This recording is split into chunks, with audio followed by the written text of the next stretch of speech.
Salam, axşamınız xeyir, hörmətli həmkarlar. Demək, rəqəmsalla bağlı olan, sizin sınaqlarınızda olan ilk 10 testi sizə izah edəcəm. Xahiş edirəm, diqqətlə baxın, dəfələrlə baxın və özünüz də dəfələrlə işləyin, gözünüz əliniz alışsın. Həmçinin sualları və cavabları diqqətlə oxuyun. Əsas məntiqini tutmağa çalışın, özüm izahlarda verəcəm.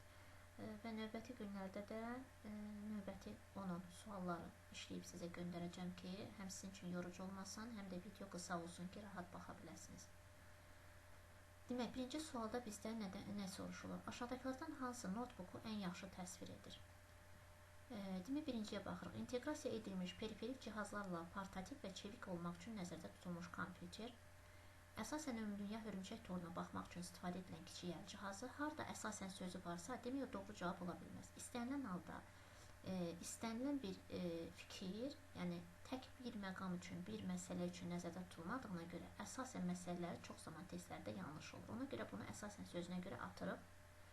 Hesablama, internet və mobil telefon funksiyalarını birləşdirən cihaz, yəni notebookun o qədər geniş imkanları var ki, yalnız hesablama, internet və mobil telefon funksiyalarını birləşdirməklə məhdudlaşmır. Bunu da qoyduq kənara. Cərəyan mənbəyinə qoşulmuş, bir yerdə qalmaq üçün nəzərdə tutulmuş kompüter xeyr. Cərəyan mənbəyinə bəli qoşula da bilər, qoşulmaya da bilər, öz batareykası da işləyə bilər. Amma bir yerdə qalmaq üçün nəzərdə tutulsaydı, biz o zaman notebookları özümüzlə daşıya bilməzdik. Daşına bilən qurğudur. Demək, bunu da atdıq, getdi. Doğru variant burada A cavabı daha uyğundur. İnteqrasiya edilmiş periferik cihazlarla portativ və çevik olmaq üçün nəzərdə tutulmuş kompüter. Cavablandırırıq. Fərqi yoxdur. Buradakı ansəni vurursunuz və yaxud buradakı ansəni vurursunuz. Üzərinə vurduq və ikinci suala gəldik. Aşağıdakılardan hansı çap olunmuş mətni rəqəmsal təsvirə çevirə bilər? Sıçan çap olunmuş mətni rəqəmsal təsvirə çevirmir. Sıçanın funksiyası nədir? Sadəcə oxlarla işləmək, hər hansısa bir komandalara OK düymələrini vurmaq və s. Səs ucaldan adından bəllidir. Toxunma ekran sensor ekranından söhbət gedir. Toxunma ekran, yəni heç də mətni rəqəmsal təsvirə çevirmir. Burada doğru cavab Skynerdir. Çünki Skyner nə edir? Məsələn, tutalım ki, siz kimliyin deyə kopyasını istəyirlər sizdən, göndərirsiniz harasa. O zaman nə edirsiniz? Elə telefonunuzda olan Skynerin funksiyasını açaraq, onun funksiyasından istifadə edərək kimliyi skan versiyasını açırsınız, skan edirsiniz kimliyi və burada nə baş verir? Mətin, demək, rəqəmsal təsvirə çevrilir və yaxud da sizə lazım olan hər hansısa bir test, hər hansısa bir kitabın səhifəsini deyirsiniz, mənə skan et. Skan edirsiniz, nə edirsiniz onu? Həmin o mətni rəqəmsal təsvirə çevirirsiniz. Demək, doğru variant burada Skynerdir. Mətni rəqəmsal təsvirə çevirir. Cavablandırırıq, keçirik üçüncüyə. Aşağıdakılardan hansı sıxılmamış rəqəmsal audio və video məlumatların ötürülməsi üçün interfeysdir? Demək, biz əsas hara diqqət edirik? Sıxılmamış rəqəmsal audio və video məlumatların ötürülməsi. Bizim kitabda da bu məlumatlar var. Bu haqda da sizinlə danışmışdıq. Mən kabellərdə sizə göstərmişdim, giriş-çıxış hissələrini də göstərmişdim. Demək, burada doğru variant HTML-dir. Burada yenə də suala baxırıq. Yadımızda bərk-bərk saxlayırıq. Aşağıdakılardan hansı sıxılmamış rəqəmsal audio və video məlumatların ötürülməsi üçün interfeys? Demək, HTML nədir? Sıxılmamış rəqəmsal audio və video məlumatların ötürülməsi üçün interfeysdir. Cavablandırırıq, keçirik dördüncü suala. Fərqli istifadəçi kimi kompüterə daxil olmaq üçün hara klikləmək lazımdır? Bizim kompüterlərdə də, hər birimizdə, notebookda və kompüterlərdə bu mövcuddur. Baxın, burada bir adam işarəsi var, yəni çiyin və baş işarəsi var. User kimi də görə bilərsiniz onu, admin sözü də yazıla bilər və bizim burada olan hissədə həmin şəkil görürsünüz, admin kimi yazılır. Və bir də burada sağda olan lifti görürsünüz, burada aşağıda ola bilər, indi burada görsənən hissədədir. Ola bilsin ki, bəzi suallarda bu biraz da çəkməli olacaqsınız, sualın ola bilər, əsas cavabı aşağılarda bir yerdə gizlənir. Demək, burada suala bir daha baxırıq, deyir, fərqli istifadəçi kimi kompüterə daxil olmaq üçün hara klikləmək lazımdır? Yəni, başqa bir istifadəçi kimi. O zaman nə edirik? Admin düyməsinin üzərində vururuq, oxunuz yaşıldır, oxunuzu götürdü, sonra cavablandırırıq. Amma bu demək deyil ki, elə harada oxu vurduq, yaşıl olursa doğru cavabdır, xeyr, harada vursaq yaşıl olacaq. Yaşıl olması istiqamətləndirmədir, yəni. Əsas biz doğrunu seçirik. Sonra burada demək, piktoqramlardan hansı USB cihazını çıxarmağın təhlükəsiz olduğunu göstərir. Bu haqda da biz yadınızdadırsa sizlə danışmışdıq və mən burada sizə göstərmişdim ki, necə olur, necə çıxarılır. Bax, sizin əgər daxil etdiyiniz flash kart, hansı bir qurğu, USB cihazlarınız varsa, o zaman burada yerləşir o və bu hissədən siz belə bir işarə gəlir, belə bir ikon gəlir və siz o ikonun üzərində vurmaqla demək, onu kənarlaşdırırsınız. Və burada da yenə düşürük. Burada görürsünüz, şəkil olmasına baxmayaraq şəklin üzərində vursanız, demək, o zaman heç bir funksiya baş vermir.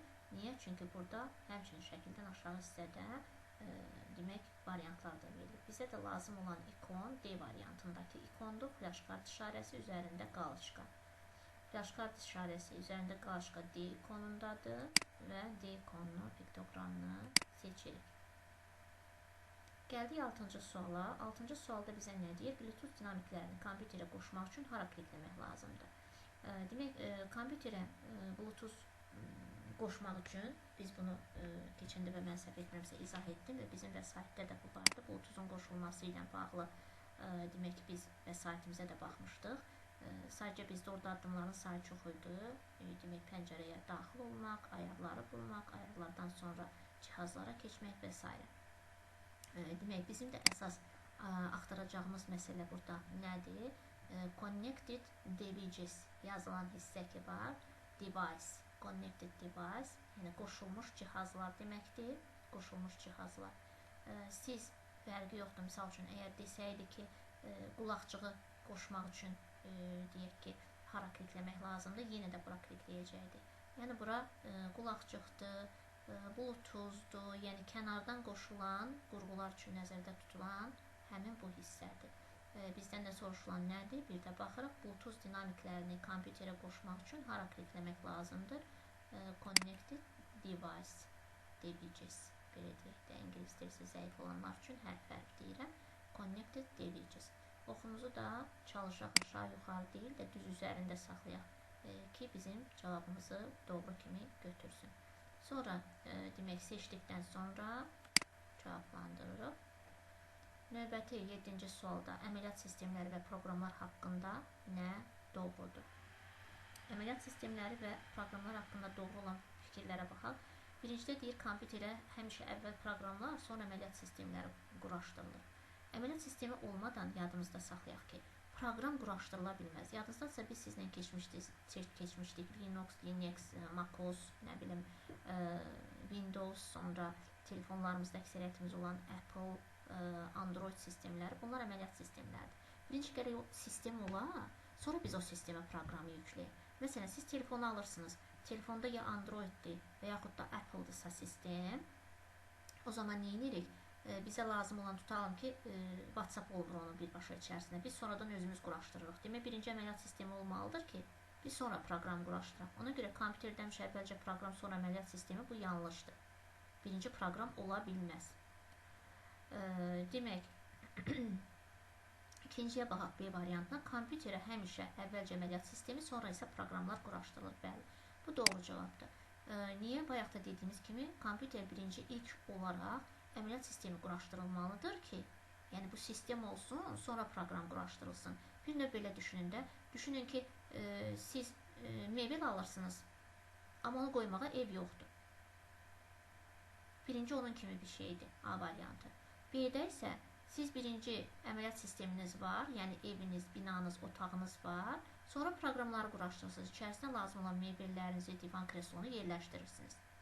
Bax, bu doğru variantdır. Birinci əməliyyat sistemi, sonra isə proqram quraşdırılır. Cavablandırırıq, keçirik 8-ci suala. Deyir, aşağıdakılardan hansı əməliyyat sistemi deyil? Android əməliyyat sistemidir. Əksəriyyətimizin telefonlarında bu sistemlə işləyirik. Linux'dur, Linux'dir, MacOS'dur, Windows'dur. Bunların hamısı əməliyyat sistemləridir. Firefox isə, yadınızdadır, biz brauzerləri izah edəndə mən demişdim, Firefox var, sonra Edge var, Google var. Firefox'u da mən sizə burada real olanı da göstərim. Tülkü və quyruğunda bir alov işarəsidir. O da brauzerdir. Yəni internetə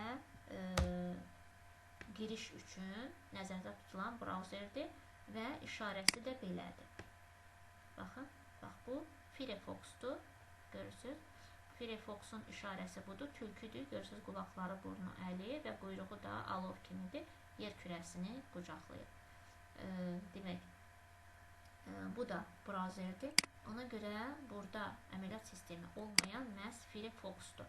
Fox sözü nədir? Elə tülkü deməkdir ingiliscəsindən, düzdürmü? Firefox demək əməliyyat sistemi deyil, brauzerdir. Bizə də deyir aşağıdakıların hansı əməliyyat sistemi deyil. Cavablandırdıq, keçdik 9-a. Yoldaşlar, burada 9-da sualın tərcüməsi, aşağıdakı hansı tapşırıq panelin əsas məqsədidir. Burada tərcümə yanlış olub. İngilis dil müəllimləri bunu daha yaxşı bilər. Demək, burada yazılıb which one of the following is designed to allow like-minded people to interact online. Təxminən burada nə deyir? Deyir, burada oxşar maraqları olan insanlar onlayn ünsiyyət qurmaq üçün nəzərdə demək, hansı oxşar maraqları olan insanların onlayn ünsiyyət qurması üçün nəzərdə tutulub. Yəni, burada aşağıdakılardan hansı? Oxşar demək, maraqları olan insanlar. Oxşar maraqları olan insanlar harada toplaşırlar? İnternet forumlarda, düzdürmü? Məsələn, tutalım ki, belə deyək də, əksəriyyətiniz Facebookda da varsınız və yaxud LinkedIn-də və yaxud digər sosial şəbəkələrdə varsınız. Və orada oxşar maraqları olan insanlar, misal üçün, belə deyim də, sadə dildə, coğrafiya müəllimləri qrupu var, tarix müəllimləri qrupu var, fiziki tərbiyə müəllimləri qrupu var, Azərbaycan dil ədəbiyyat müəllimləri qrupu var, rəssamlar qrupu var, nə bilim, deyək ki, digər IT texnologiyalara, HR-lar qrupu və s. Oxşar maraqları olan insanların, demək, toplaşdığı məkandan söhbət gedir. Burada da doğru variant ən internet forumdur. Burada həm sualın özünü səhv tərcümə ediblər. Yazıb aşağıdakılardan hansı tapşırıq panelinin əsas məqsədidir? Sualın cavabı deyil. Yəni, bu sualın tərcüməsi bu deyil. Burada hətta sualın cavabını belə yenə də yanlış tərcümə ediblər. Burada sualın cavabı ən internet forumdur. İnternet forumlar. Çünki oxşar maraq olan insanlar internet forumlarda toplaşırlar. Tərcüməsini isə yazıblar kompüteri söndürmək. Yəni, heç əlaqəsi olmayan bir tərcümə veriblər burada. Ona görə bu sizi çaşdırmasın. Bu sualda demək nədir? Ən internet forum. Demək, following sevdikləri, sonra like-minded people, birgə, yəni birgə maraqları, oxşar maraqları olan insanların toplaşdığı məkan, belə yadınızda saxlayın, internet forumlardır. Sonra cavablandırırıq bu sualımızı da. Keçirik 10-cu suala. 10-cu sualda nə deyir? Aşağıdakıların hansı tapşırıq panelinin əsas məqsədidir? Baxın, burada qarışdırıblar artıq. Burada qarşılıqlı kompüteri söndürmək sözü burada var. ABC variantında tərcümə kimi. Sualda eyni sual burada var. Baxın, burada sistem tərcüməsində yanlışlıq olub. İndi yəqin mən rəhbərliyə də bu haqda məlumat verəcəm. Demək, bir dəqiqə mən bunu silim ki, ağarsın. Baxın, aşağıdakıların hansı tapşırıq panelinin əsas məqsədidir?